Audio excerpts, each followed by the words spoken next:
Hadirin dimohon berdiri. Yang Mulia Majelis Hakim Konstitusi memasuki ruang persidangan.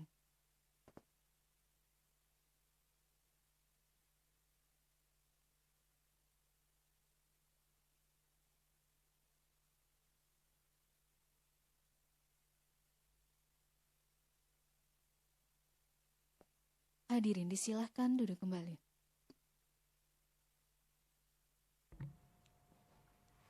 Baik, kita mulai. Bismillahirrahmanirrahim. Saudara pemohon, siapa yang hadir? Sebentar, saya anukan dulu. Ini perkara 33 ya. Baik. Sidang perkara 33 garis miring PUU 18 Romawi tahun 2020 dengan ini dibuka dan terbuka untuk umum. Siapa yang hadir? Silakan. Ya, terima kasih Yang Mulia Majelis Hakim Konstitusi. Yang hadir pada siang hari ini adalah Prinsipal langsung Nelly Rosa Yulhiana Siringoringo, saya Advokat Insinyur Tony Tahta Singarimbun SH, dan sebelah kanan paling ujung adalah Advokat Suta Widya Sarjana Hukum. Demikian Yang Mulia. Baik. Perbaikan saudara sudah kami terima pada tanggal 22 Juni. Betul? Benar Yang Mulia. Ya. Dalam sidang perbaikan ini kita sudah menerima perbaikannya. Saudara dipersilahkan untuk menyampaikan perbaikan ini secara garis besar, highlight-nya, pokok-pokoknya saja, poin-poin yang diperbaiki. Silakan. Terima kasih Yang Mulia. Sesuai dengan nasihat yang disampaikan pada pemeriksa pendahuluan, maka kami sudah melakukan perbaikan sebagaimana mestinya.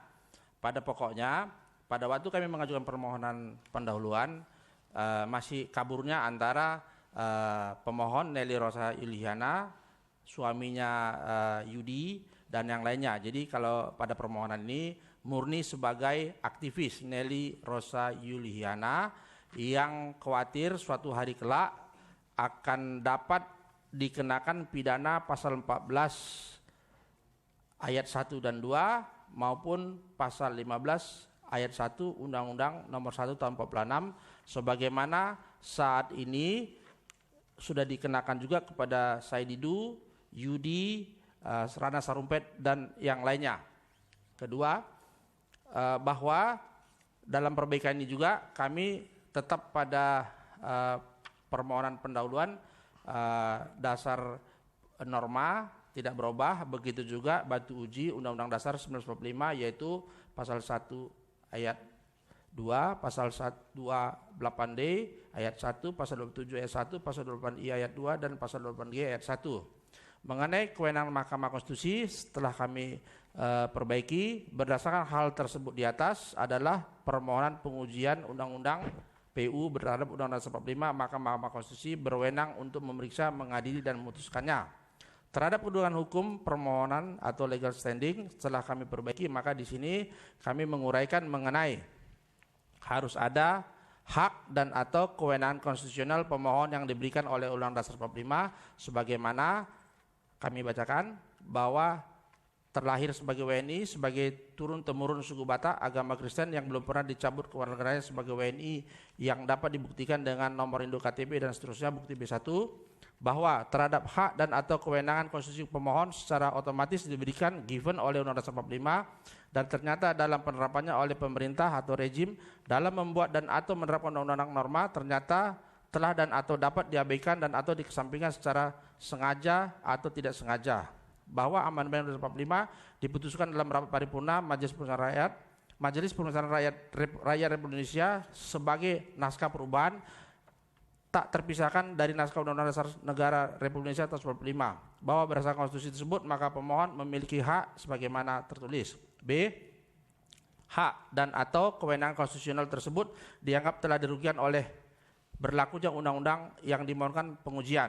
Bahwa sebagai WNI dengan kegiatan pemohon adalah aktivis dan seterusnya, bahwa sebagai aktivis jalanan yang berseberangan dengan politik penguasa maka pemohon dengan menggunakan cara-cara penyampaian pendapat melalui orasi, pernyataan surat, media sosial, dan press conference akan menjadi mudah atau rentan mengalami diskriminasi dan atau kriminalisasi dengan berlakunya norma pasal 14 dan pasal 15 Undang-Undang Nomor 1 Tahun 1946 tentang peraturan hukum pidana pasal 110 ayat 1 KUHP, pasal 107 ayat 1 KUHP, pasal 87 KUHP, pasal 21 KUHP, pasal 207 KUHP, bahwa sebagaimana fakta kejadian antara pemohon dan Insinyur Joko Widodo sewaktu pemilihan gubernur sehingga pada tahun 2011-2012 bersama sebagai tim sukses dan anggota Partai Demokrasi Indonesia Perjuangan PDIP, dan setelah waktu itu menjadi tidak sejalan lagi, berlawanan sehingga pemohon sebagai aktivis menjadi berisiko hukum pidana atau diskriminasi oleh kepolisian dengan menggunakan norma yang diajukan dalam judicial review. Bahwa dengan telah diberlakukannya norma yang nggak usah dibacakan satu-satu. Iya. Ya itu berubah nggak? Berubah yang mulia. Berubah. Ya, pokoknya saja jangan dibaca. Jadi terhadap hak dan atau kewenangan konstitusional, maka berdasarkan bahwa kedaulatan di tangan rakyat dan dilaksanakan menurut Undang-Undang Dasar Negara Republik dan seterusnya, tidak pernah dinyatakan atau belum dikandung dalam frasa norma barang siapa dan seterusnya, maka dengan demikian kerugian dapat dibuktikan. Yang ketiga C, kerugian hak dan atau kewenangan konstitusional tersebut bersifat spesifik dan aktual, setidak-tidaknya bersifat potensial yang menurut penalaran yang wajar dapat dipastikan akan terjadi.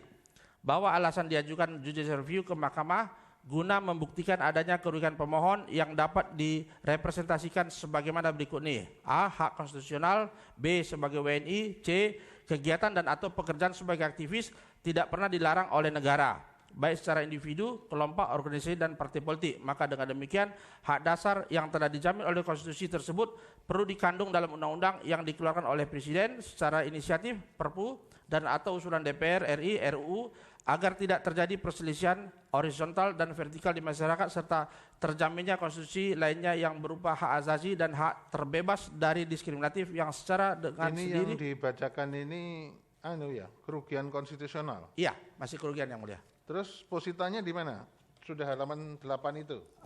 Posita nanti di belakang yang mulia. Ya, ini uraian Anda halaman 7, ada halaman 8 separuh. Ya. Itu semuanya menguraikan kerugian kedudukan hukum ya. Iya. Kedudukan hukum. Kesimpulannya gimana? Alasan permohonan. Enggak. Sekarang kesimpulannya punya legal standing ya. Iya, punya legal standing. Tapi Anda lebih banyak menguraikan bahwa ini kerugiannya bersifat potensial gitu. Iya, bisa terjadi. Kok bisa terjadi? Nah, berdasarkan uraian di atas, maka kedudukan hukum pemohon cukup jelas sebagai perorangan warga negara Indonesia yang telah dapat dinyatakan terjadi atau akan terjadi kerugian hak dan atau kewenangan konstitusional. Kalau terjadi, sudah terjadi belum? Belum. Yang pemohon belum. Ya sudah, terus. Sebagai aktivis, ya. Terus alasan permohonan? Alasan permohonan nomor 1, bahwa Mahkamah Konstitusi dibentuk dan seterusnya.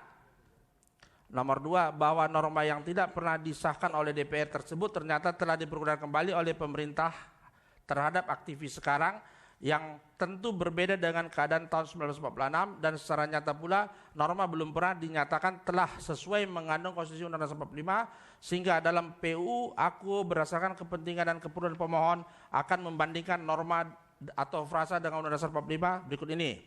Batu uji pertama pasal 1 ayat 2.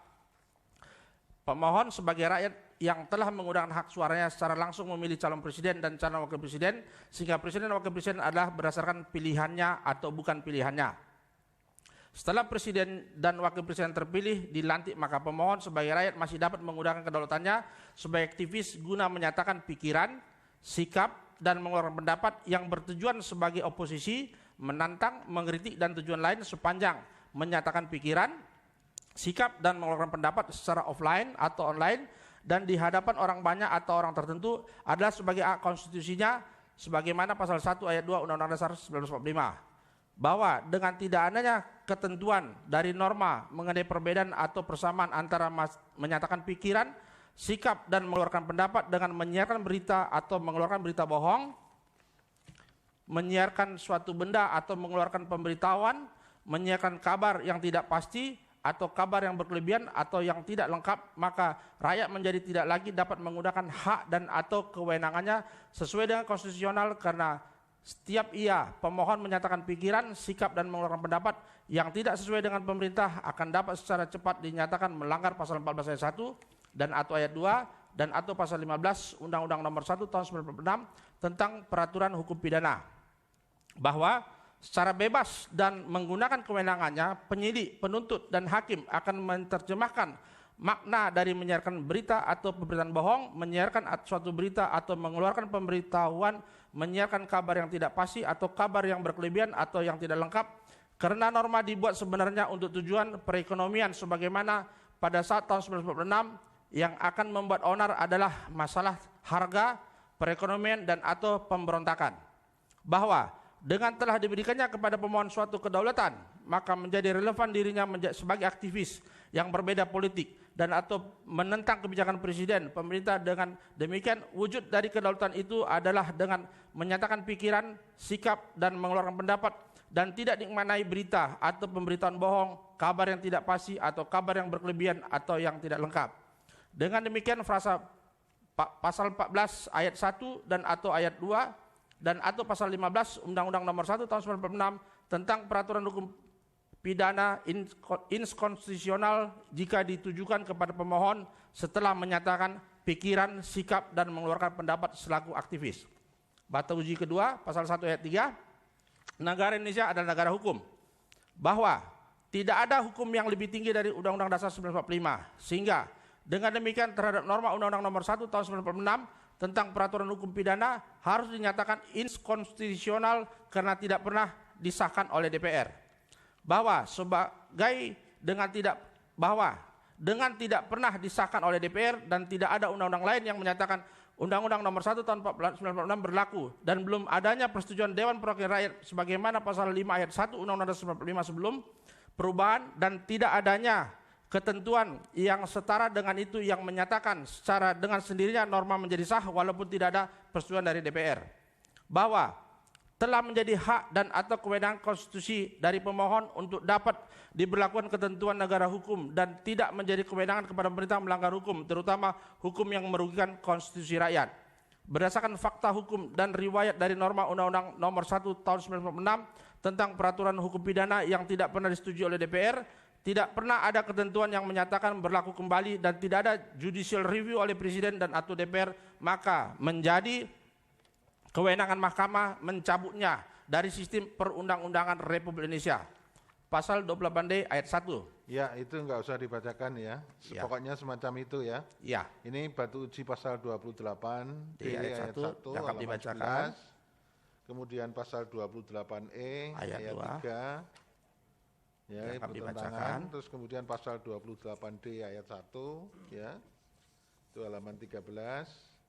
Kemudian yang terakhir pasal 28I ayat 2. Itu menjadi batu uji semua ya. Siap yang mulia. Kemudian saudara menguraikan pada semuanya kenapa itu bertentangan gitu ya. Iya. Baik, kalau gitu sekarang petitumnya silakan. Ya, dalam petitum kami juga sesuai dengan nasihat dari yang mulia. Petitum mengabulkan permohonan pemohon. 2. Menyatakan bahwa materi muatan pasal 14 dan pasal 15 Undang-Undang Nomor 1 Tahun 1946 tentang Peraturan Hukum Pidana secara bersyarat bertentangan dengan Undang-Undang Dasar 1945 dan tidak mempunyai kekuatan hukum mengikat. 3. Memerintahkan untuk membuat putusan ini dalam berita acara negara Republik Indonesia sebagaimana mestinya, atau apabila mahkamah berpendapat lain mohon putusan secara lainnya ex aequo et bono. Demikian perbaikan permohonan pengujian undang-undang diajukan untuk mendapatkan keputusan dari Yang Mulia Majelis Hakim Konstitusi. Hormat kami, kuasa hukum pemohon Nelly Rosa Yuliana, para advokat Andi Taslawum, Insinyur Tony Tata Singarimu SH, Haji Elvan Games SH, Henry Badirisan SH, Ananta Rangkugu SH, Julianta Sembiring SH, Nixon Aron Sian SH, Suta Widya SH, ditandatangani. Demikian Yang Mulia. Itu di petitum huruf 2 itu, angka 2. Itu yang dimaksud pasal 14, 15 secara bersyarat bertentangan itu apa yang dimaksud itu? Jadi sebelumnya kami ada di sebelumnya gini Yang Mulia, di halaman 14. Berdasarkan uraian di atas, maka sudah sepatutnya norma pasal 14 ayat 1 dan atau ayat 2 dan atau pasal 15 Undang-Undang Nomor 1 Tahun 1996 dicabut oleh maka karena tidak tepat lagi dipergunakan pada saat demokrasi telah terbuka dan pemilihan presiden secara langsung.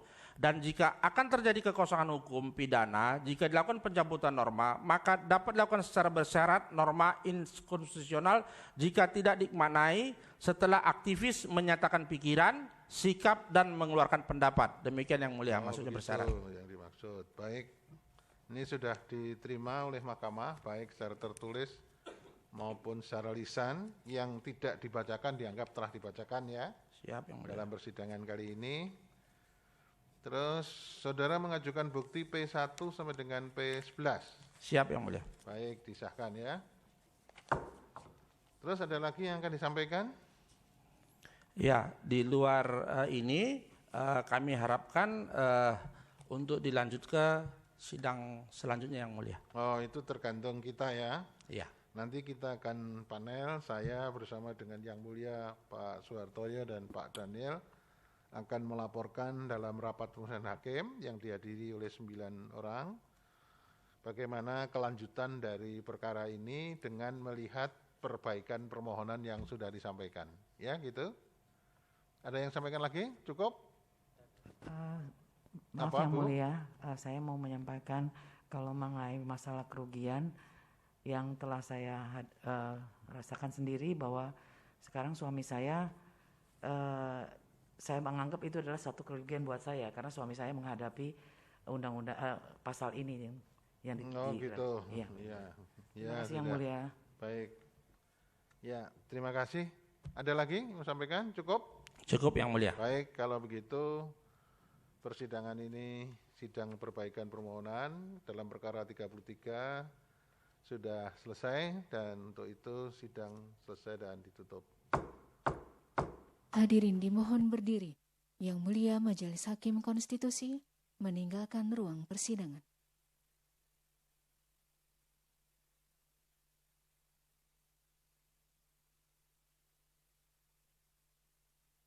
Hadirin disilahkan duduk kembali. Hadirin yang kami hormati, demikianlah persidangan pada hari Selasa, tanggal 30 Juni 2020. Untuk perkara nomor 33 /PUU /18 Romawi /2020 telah selesai. Terima kasih, selamat siang.